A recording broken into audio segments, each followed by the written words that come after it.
Ever wonder where exactly, like, down below might be?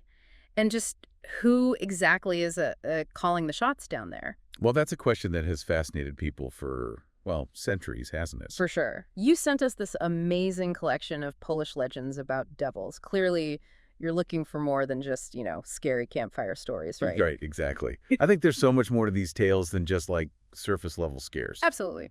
Today we're taking a deep dive into these Polish narratives about devils. Our goal is to unpack some of those hidden details, those unexpected twists and turns, and really get a handle on like the roles these figures played and how they were actually envisioned. And I think we'll find that these devils are a lot more complex, a lot more human in some ways than we might expect. For sure. We're working primarily with excerpts from a book that explores Polish devil legends. So forget about just the typical pointy tails and pitchforks. We're looking at like the actual geography of hell, the surprising careers of devils, and even their, shall we say, their romantic lives. It's going to be a wild ride. Oh yeah, get ready for some unexpected twists and turns. And maybe even, a chuckle or two along the way. Okay, so let's get started. Where exactly, according to these Polish legends, can we find the doorway to the underworld?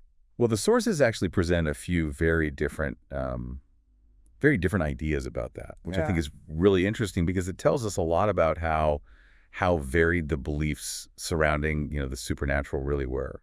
Right, right. So, like, first up, we have this parish priest from Ripon, and he had, what you might call a pretty straightforward view. Hell, according to him, was just beneath our feet. The classic fiery abyss, huh? Exactly. A deep, dark abyss. A classic image for sure, but also pretty unsettling when you think about it. Oh, yeah. It speaks to that primal fear of the unknown, what lurks beneath the surface. Exactly. This very visceral image speaks to this like fundamental fear of the unknown depths and the idea that the consequences of sin are literally like underground. A constant threat, like just waiting to swallow you up. Yeah. Yeah. Always there looming. Okay, but then we have this other perspective, right? We encounter the dean from Rosdo, who clearly had a much more, shall we say, imaginative view of things. Yeah, his vision was far more cosmic, far more dramatic. He placed hell not beneath us, but like on this black star. Okay. This black star that never shines and is constantly rotating backward and emitting these noxious fumes that can actually like reach and taint our own sun. Talk about bad neighbors, right? No kidding. So we're not just talking about some fiery pit under our feet now. We're talking about this cosmic evil, capable of corrupting even the purest light. It's a whole other level of threat, isn't it? It certainly suggests a much grander, much more theological, maybe even apocalyptic understanding of evil's reach. Right, evil as this pervasive force in the cosmos. Okay, but let's bring it back down to earth for a second. We have this really interesting story about a Dominican friar in Warsaw who supposedly found an actual entrance to hell right here in our world. Like a physical doorway. Yeah. It gets crazier. He actually saw a demon emerge from this hole in the ground, seal the opening with a rock, and then, get this, plant a 100-year-old poplar tree on top of it. Wow, talk about thorough. Right, like out of sight, out of mind, demon style. It's like they were trying to hide it, Yeah. Conceal it from human eyes. But our intrepid friar, he had other ideas. So this friar, he wasn't messing around. He was carrying a consecrated scapular. Yeah, for protection, right. It's like he knew what he was getting into. And he was strong, too. He felled the tree, broke the rock, and then he actually went inside. He actually went into hell. That's what the story says. But he didn't get very far. He only took a few steps before he just collapsed. He was found unconscious days later. So what happened down there? What did he see? Well, that's the thing. The account says he initially held out his scapular, but then decided against exposing it to, and I quote, devilish obscenities. Wow. It's like he was afraid that the sheer evil of hell would, like, defile even this sacred object. Yeah, That's exactly what it sounds like. It's like even holiness couldn't withstand that kind of darkness. A chilling thought. Absolutely. But this wasn't the only alleged gateway to the underworld. We hear about another instance where this guy named Pandimza, also armed with a consecrated scapular for courage. It seems the scapular was like the go-to protection for these devil hunters, huh? Right, a tangible symbol of faith and protection. So Pandimza finds this supposed entrance, and what awaits him, this terrifying creature, covered in coarse hair, thrashing tail, sparks flying from its claws. Sounds like something out of a nightmare. Oh, totally. Blocking the path with pitchforks and hissing like 100 wheezing horses. Oh, man. Just the image of that. I know, right? So Pandemza, understandably, just yells and then poof, he wakes up outside. That was it. Just like a bad dream. Well, not exactly. When he wakes up, there's this woman next to him, a not unattractive woman named Witold, who just so happens to be the widow of a tribunal assessor. What a twist. Right. Like, talk about a bizarre wake-up call. So Witold claims she found him, drunk in the gutter. And then, get this, 3 weeks later, they're married.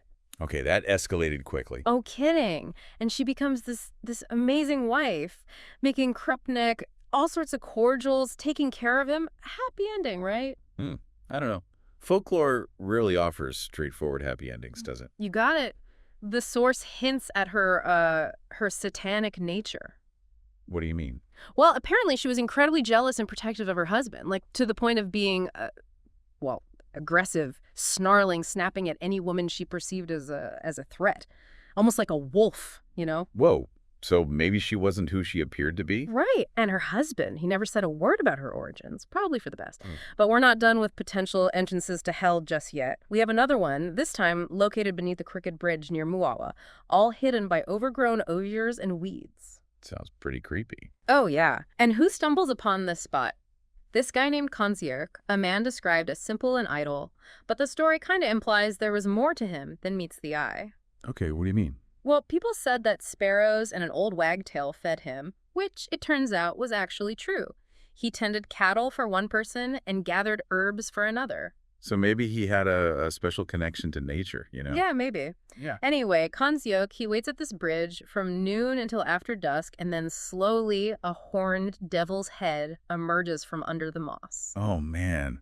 That's some terrifying imagery. Right. So Kanziuk, this seemingly simple guy, whacks it with a gnarled stick, but it just bounces right off the horns. The devil wails and tries to escape, but Kanziuk grabs hold of its tail. Wait, he grabs its tail? Yeah. And they have this tug of war. But the devil, being much stronger, pulls away, leaving Kanziuk with half of its tail. He ripped off its tail? That's what the story says. And the best part, the story goes on to say that the devil was, in pain and deeply ashamed of being disfigured. A devil worried about its looks? Apparently. You don't often think about devils being vain, do you? Not really. That's pretty funny, actually. Right. Okay, so then we have this other rather dramatic tale. This time it's about a wealthy man named Shmuel who gets snatched away on Judgment Day itself. On Judgment Day. Talk about bad timing. Right.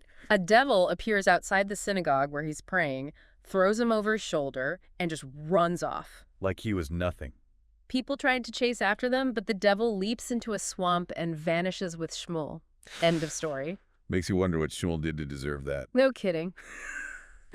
Okay, so finally, on the topic of hell's geography, the source mentions this claim that Rome is the most undermined city in the world. Undermined? Yeah, apparently the devils hate the Holy See so much that they're constantly trying to, swallow it up or boil it in tar. That's quite the image. Right. Luckily, it hasn't worked so far. So yeah, quite a range of ideas about where exactly to find the fiery depths, huh? For sure. So we've talked about where devils might come from, but what about how they, gain power? How do they rise through the ranks, so to speak? Right. Well, our sources actually give us this fascinating account of how this one devil, Boruta, became a powerful wojewoda, or governor. Boruta. That name sounds familiar. Yeah, he's a pretty prominent figure in Polish folklore. So the legend goes that back when the Poles were still pagan, Lucifer had dominion over everything in their land. The people, the land, everything. It was his territory. Totally. And then, of course, the Poles convert to Christianity, and Lucifer was not happy about losing such a big chunk of his domain. Makes sense. That must have been a major blow to his ego. Right. So he tries everything to destroy these newly converted Poles. He sends his wisest demons, his most cunning tempters. He even sets up camp himself near the Vistula River at Sartowska Skała. Trying to, maintain a presence, I guess? Yeah, exactly. But all his efforts are useless because, according to the legend, all the Poles at that time were so incredibly pious that they all went straight to heaven. Wow, so Lucifer's plan backfired spectacularly. Totally. And he realizes that these foreign devils just aren't getting the job done. He needs someone local, someone who understands the Polish people, to turn into a devil and give him some real authority. And after a long search, he finds his man, Boruta. So Boruta is like Lucifer's right-hand man in Poland. Exactly. And how does Boruta start his demonic career? By gathering a gang of ruffians and attacking the sky, Bolko of Zizimbos and his knights. Not exactly subtle. No kidding. But here's where things get really interesting. Bolko and his knights are actually winning the fight. Boruta's men are about to retreat. And then suddenly this terrible dust storm appears out of nowhere, blinding and suffocating the Christian soldiers. Sounds like some kind of divine intervention. Well, divine intervention from the devil's perspective, maybe. It's like, these unclean powers are helping Boruta out, Yeah. giving him the edge. So Lucifer is really investing in Boruta's success. Oh, yeah. And according to the legend, Lucifer's motive was to cover Boruta in glory, to make him seem powerful, to increase his influence, and ultimately to make it easier for him to deceive people. It's like a classic demonic PR campaign. Exactly. And it works. The Christian army is quickly defeated at Kruzmianica, and Boruta, well, his ego inflates like a balloon. He vows to exterminate every single one of God's servants in Poland. Ambitious, to say the least. No kidding. And then there's this other detail. When Boruta needs to cross the Vistula River with his followers, guess who shows up to help? These ugly monsters with hydra-like heads and snake tails. Yeah, they carry Boruta's men across the river on their backs, like some kind of demonic ferry service. It's like something out of a Hieronymus Bosch painting. I know, right? Totally bizarre. And the impact on religious figures was, well, it was pretty devastating. The source mentions this one abbot who suffered terribly, taking ages to finally expel a devil that was tormenting him. Others, unfortunately, died before exorcisms could even be performed. So Boruta's causing serious problems. Oh, yeah. He's on a rampage, killing, robbing, burning, destroying crosses, and proclaiming that he'll spare no apostle because they preach this imperial faith and scorn the ancient Polish language. It's like he's attacking both Christianity and Polish identity. He's become a real threat to the established order. Exactly. And news of this Antichrist on the Vistula, served by devils and slaughtering Christians, spreads far and wide, reaching even the Holy Roman Empire. So the whole Christian world is on alert now. Right. The emperor and two kings declare war on Poland. Knights from all over the world join this massive army, all eager to face Boruta. It's like the ultimate showdown between good and evil. For sure. But then Poland gets this unexpected ally, this lord from Kujawi, Mieszko the Lazy, who offers his services to the king. Mieszko the Lazy. That doesn't sound very promising. Well, he brings with him this small but terrifying group of men. They're dressed strangely, riding these fierce beasts, and armed with these powerful crossbows and maces that can crush armor. Okay, so maybe lazy doesn't mean ineffective. Right, but the king is like totally repulsed by these guys. He hates their appearance, their weapons, their whole vibe. But he's desperate, so he accepts their help, planning to, get rid of them after the battle. A risky move. Definitely. Fortunately, the royal army also has this holy man, Kristen, traveling with them. Kristen lives an incredibly ascetic life, and he's constantly urging everyone to be more pious. So he's like the moral compass of the army. Exactly. And get this, Kristen actually confronts Boruta's men directly. He questions them about where they come from, who they worship, their loyalty to Boruta, whom he considers even worse than Satan himself. Wow, he's not holding back. Nope. But in the end, Boruta is killed. Good triumphs over evil. Well, sort of, because when Boruta dies, Lucifer throws him this huge welcome back party in hell, devils lined up with weapons, and Lucifer himself is there, dressed in fiery attire, with a sulfur-breathing dragon by his side. So even in defeat, Boruta is celebrated. Right. It's like Lucifer is saying, hey, you caused a lot of chaos and destruction. Good job. Yeah. So yeah, Boruta rose to power through demonic favor, became this terrifying force, and caused widespread destruction. But even a powerful devil, it turns out, can have his own, shall we say, personal problems. Oh, like what? Well, our Wojewoda Boruta finds himself terribly lonely in his fancy new castle, Żyka. It was built entirely underground by 300 infernal builders, took them 30 years to construct. Apparently, Lucifer wanted his top guy in Poland to have even better digs than the king in Krakow. Sounds impressive. Oh, yeah. It was always bright inside thanks to these rare glowing stones and a ceiling that looked like solid gold. But Boruta, he's got 300 unruly and lazy lackeys just wandering around the place, not doing anything. Talk about a management headache. Right. Boruta, being a busy devil, just couldn't be bothered with, the day-to-day stuff. So things get so bad that he starts wearing torn clothes, using bast and nails for buttons. He finally loses it and tells his marshal, Pronobis, to find him a wife. A wife? Wife. For a devil. Yeah. Apparently even devils get lonely. I guess so. So what happens next? Well, Pronobis starts bringing Boruta all these potential brides, but he finds fault with every single one. One smells too strongly of thyme, another has crossed eyes, one talks more than 100 devils combined. It's like a demonic version of The Bachelor, you know? That's hilarious. Right. And then Pronobis introduces him to Wanada, the huntress. Now, Wanada, she wasn't ugly, but she was bony, which for some reason Boruta preferred. She also had a voice like a foghorn, a face the color of a peeling wall, and a nose like a stork's beak. Not exactly a beauty queen. Not exactly a conventional love story, huh? No kidding. But Boruta, he's smitten. He sees her yelling at her servants, cracking her whip, and he's like, that's the one. Love at first sight. I guess you could call it that. But Wanada, well, she's not impressed. She calls him a cherub, accuses him of trying to trick virtuous women, and sets her dogs on him.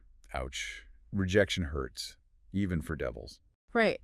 Boruta wants to, like, destroy her property and torment her, but he decides against it. He doesn't want to ruin his reputation any further. So what does he do? He comes up with a new plan, one that involves Wanada's biggest weakness. Her horses. She loves her horses more than anything. She treats them like royalty. They're all different breeds, all magnificent creatures, and they absolutely adore her. Okay, I'm intrigued. Where's this going? So Boruta, consumed by jealousy of these horses, spends a whole night hiding in the woods, watching Wanada interact with them. The next day, Wanada has this dream about a black rooster misbehaving. She goes to check on the dovecote, and then she sees it. This incredibly beautiful black stallion. Ooh, that doesn't sound good. It wasn't. The stallion is, of course, Boruta in disguise. Wanada, captivated by its beauty, mounts the horse, and it immediately bolts, runs wild, ignoring her attempts to control it. And she can't get off. Nope. Terrified, she starts to pray, and at the very mention of God's name, the horse stops, throwing her into the undergrowth. So prayer saves the day. Yeah, but here's the twist. Standing before her is a young man, as beautiful as a cherub. It's Boruta. He reveals himself and declares that he'll never let her go.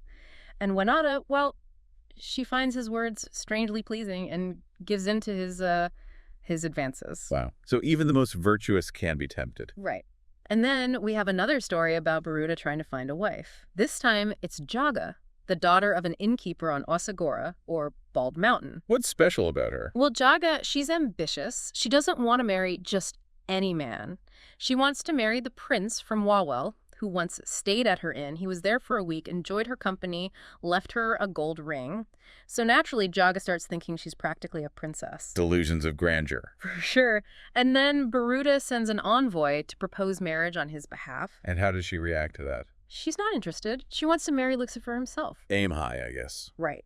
But the envoy, he's smooth. He starts talking about Lucifer's power, the magnificent palace that awaits her. Then he gets clever. He starts talking about Boruta's shortcomings. He says Boruta is a rake, a terrible governor. He's not sending any souls to hell. Churches are multiplying, good people are increasing, and the devils in Poland are miserable. He's making Boruta sound like a real underachiever. Totally. And then he offers Jaga some fiery ducats and a string of coral beads, and guess what? She accepts. So she's easily swayed by material wealth. Apparently so. So the wedding takes place, but it's a complete disaster from the start. Boruta's carriage encounters all sorts of mishaps on the way to the ceremony. Sounds like a bad omen. Right. And then the wedding feast. 300 ducks, 300 roosters, 300 calves, 300 rams are slaughtered. They party so hard that even Lucifer passes out. What a scene. But the wedding night, that's a whole other story. Boruta tries to kiss Jaga, but she refuses. Repeatedly. She's not having it. Nope. The devils find the whole thing hilarious, mocking Boruta for his failure. He ends up leaving in shame. And then they have a council to decide what to do with Jaga. They could just send her back, right? Well, they decide that as Boruta's wife, she deserves some respect. So they leave her on Asagora with 6 servants and a lady-in-waiting, hoping she'll eventually change her mind. So Boruta is stuck with a wife who wants nothing to do with him. Exactly. And he keeps trying to win her over, but he fails. Even demonic charm has its limits, I guess. It seems so. So what have we learned from all these stories? Well, we've learned that hell can be found in some pretty unexpected places.